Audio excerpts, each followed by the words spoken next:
Bonjour chers parents, j'espère que vous allez bien. Bienvenue dans les Minutes des Élites. Nous poursuivons notre thème de ce mois qui traite la question de savoir comment faire de votre enfant un leader depuis le berceau.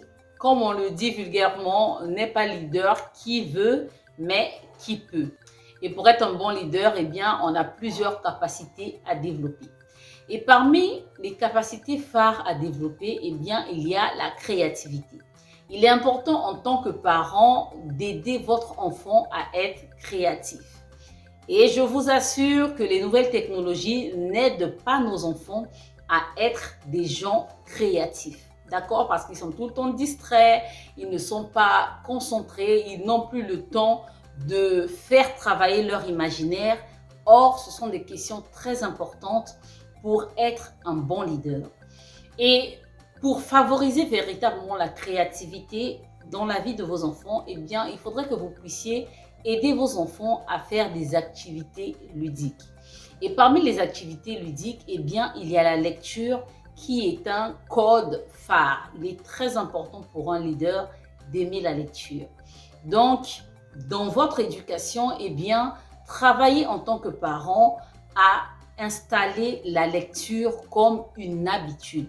De la même manière dont ils ont l'habitude de déjeuner matin, midi, soir, et bien qu'ils aient l'habitude de lire au moins un paragraphe de n'importe quel livre chaque jour. Plus tôt vous habituez vos enfants à cela, mieux ce sera. Parce que comme on le dit souvent, si vous voulez cacher quelque chose à un Africain, eh bien mettez-le dans un livre. Pourquoi? Parce que généralement, les Africains n'aiment pas lire. Et en tant que parents, nous avons décidé de ne pas faire de nos enfants des Africains qui n'aiment pas lire. D'accord? Donc, vraiment travailler à installer l'amour de la lecture dans le quotidien de vos enfants. En plus de ça, pour vraiment booster leur créativité, il faudrait aider vos enfants à apprendre à planifier tout en s'amusant. D'accord? Voilà, quand ils ont un programme à faire, eh bien, asseyez-vous, faites des schémas ensemble ou des dessins ou des programmes pour pouvoir bâtir des stratégies pour atteindre les objectifs qui se fixent. Et on ne peut pas atteindre d'objectifs sans planification, sans emploi du temps. Voilà pourquoi, depuis des années, je vous martèle qu'il est important d'apprendre à son enfant à savoir gérer son temps.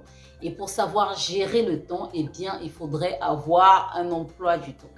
Donc, tout cela permettra à votre enfant de booster sa créativité. Et au-dessus de tout, il est important d'apprendre à votre enfant à bien communiquer. On ne peut pas être un bon leader si on ne sait pas communiquer avec son équipe. Il faudrait vraiment apprendre à votre enfant à écouter. Il est important de savoir écouter en tant que leader. On n'est pas leader quand on est là qu'à donner des ordres, à dire je veux ci, je veux ça, je veux que ce soit comme ceci, comme cela. Non, un leader, un bon leader, c'est celui qui sait écouter.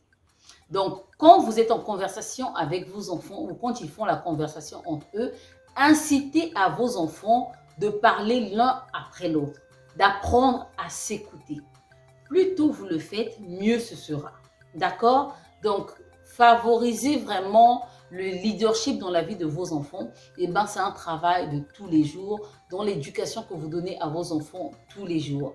Si vous désirez que votre enfant soit un leader, veillez, encore je le répète, à ce qu'il soit responsable, à ce qu'il soit empathique, à ce qu'il soit optimiste, à ce qu'il soit créatif et à ce qu'il soit honnête. Voilà ce que je voulais vous partager aujourd'hui.